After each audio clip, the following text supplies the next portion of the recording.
Look who's back. Hey, folks. Hey. Yeah. Did you have perfect weather? LOL. I told you. San Diego, but no, you had to go to our coast. That's the most miserable Memorial Day weekend, I think. Yeah, birthday Happy weekend. Yeah, birthday. but gosh, wow. Didn't you have a couple days last week where Wednesday last week was a decent day. Otherwise, we were going stir crazy. Goodness What gracious. did you do? Just watch movies? Yeah. And eat fried seafood. That doesn't sound so bad. I know, That actually right? sounds awesome. Anyway, what we're talking about today, let us know, do you use Facebook Marketplace or, say, Craigslist or something like that? And have you ever had any problems with it?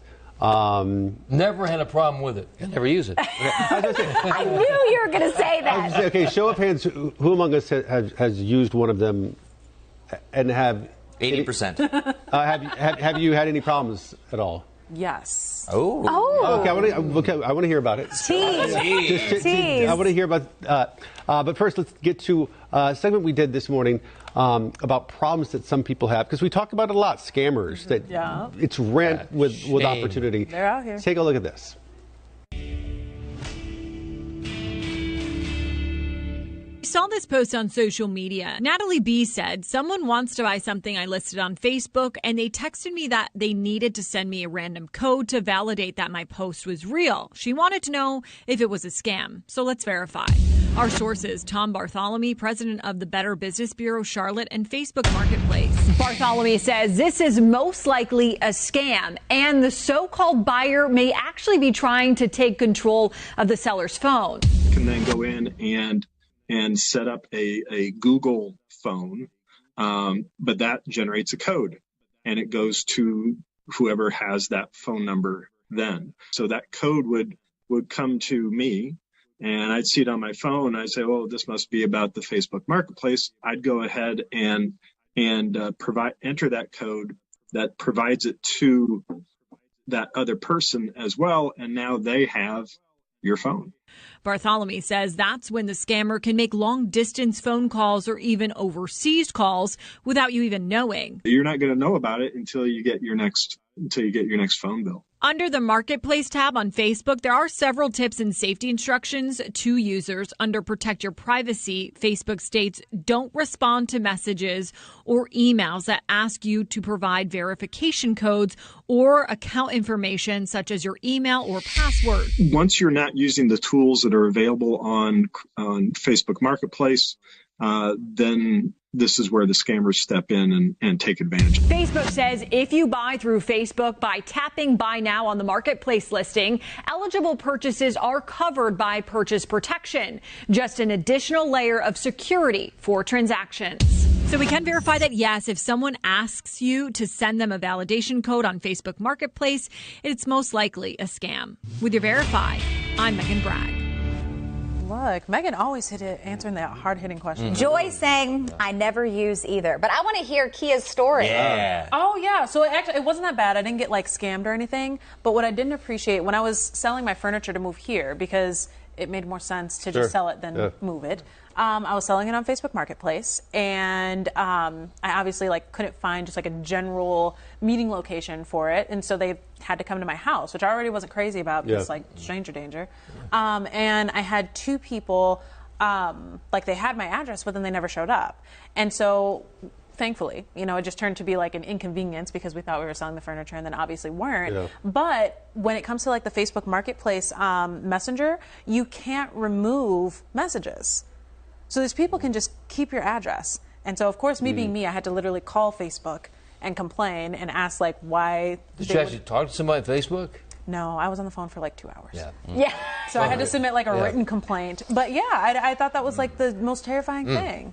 Well, one of our producers said that her friend was buying something. Of course, this is Etsy. It's not where you show up and get something. But still, someone said, well, send me an email. Well, you're supposed to pay everything over. Stay in the app. Yeah, stay in the app.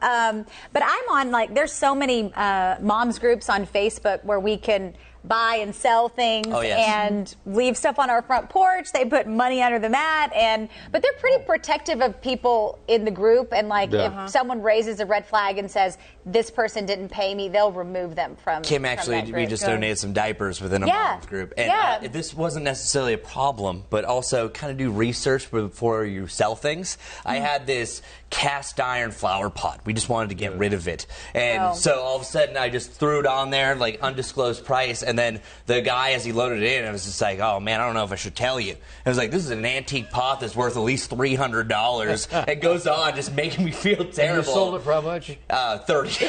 Oh no!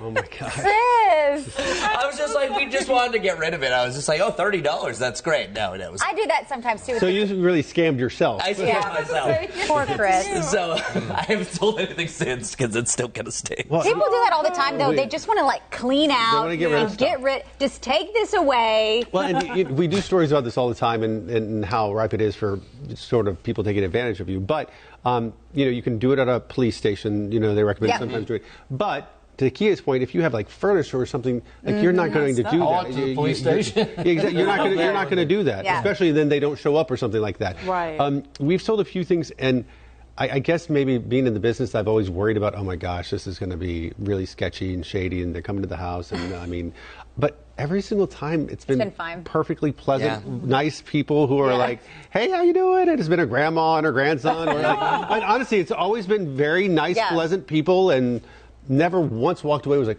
something didn't seem right about that. Yeah. Not at all. Let's hope it stays that way. I know, Debbie's saying, yes, they say I'll send you a code. No, that is a scam. Yep. Right. Nope. Sunshine Hall, I look and only send messages to those who I know or know of. Melissa, nope, never haven't used it. But yeah, same as you, Ben. We've done Facebook Marketplace and Craigslist, and my husband. I usually stick to the moms groups, but he's the one that will sell like our furniture, old baby furniture, and people come to the house, and we've, knock on wood, haven't had any. And the thing is, I was surprised because I never really got on there, but like how many people are on there and how much they're looking for very specific things. So like if you have, say, a West Elm coffee table that you're no longer using, people like search West Elm stuff or whatever it might be and are looking for those things and will pay like a decent amount of money for because they want that one thing that they can't get in the store anymore. $300 for it can't exactly. Price check, research. And then you have people who just give their stuff away for free, basically. It probably was worth $3,000. There you go. I know he took an extra zero to make me feel worse but better, I guess. I couldn't believe it. So just do your research because there's a lot of good stuff that you can get for cheaper than you would. That's right. That's the lesson here.